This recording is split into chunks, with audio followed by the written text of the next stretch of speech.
Homeowners can rest assured that their interests will be considered, even as Singapore mulls changes to its housing policy. This assurance was given by Senior Parliamentary Secretary Dr. Mohamad Maliki Osman at an Ask Singapore conversation session. Is the current range of public housing options sufficient? Should the executive condominium scheme be discontinued? Just some of the questions these 55 participants discussed at the latest Our Singapore conversation on housing, and their views were diverse. I still feel that there should be a form of housing, or else the gap between private and public housing is going to be too great. I personally don't see that EC is a good investment.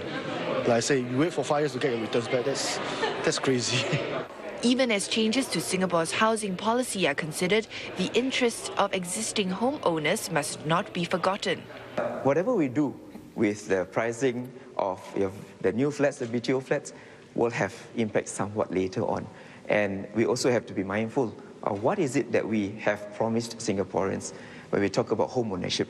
Perhaps if we did increase public housing and have different types or more types, then the existing owners will be saying, not fair. At my time, I only had this restricted amount to select. We spoke also about, income ceilings, whether we should change it.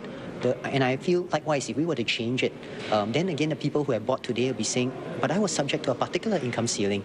Currently, a $10,000 income ceiling is imposed on BTO flats, and some participants called for this to be removed. But Dr. Maliki said the implications have to be considered carefully, as 80% of Singaporeans live in public housing. The fact that you say there shouldn't be any income ceiling, you're effectively saying that government should provide housing, at least the first housing for every Singaporean, 100%. With 80%, we've talked about the variety of aspirations as well as views, the differential expectations.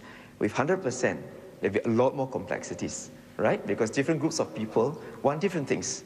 This is the second out of 4 topics being discussed in the Our Singapore conversation on housing issues.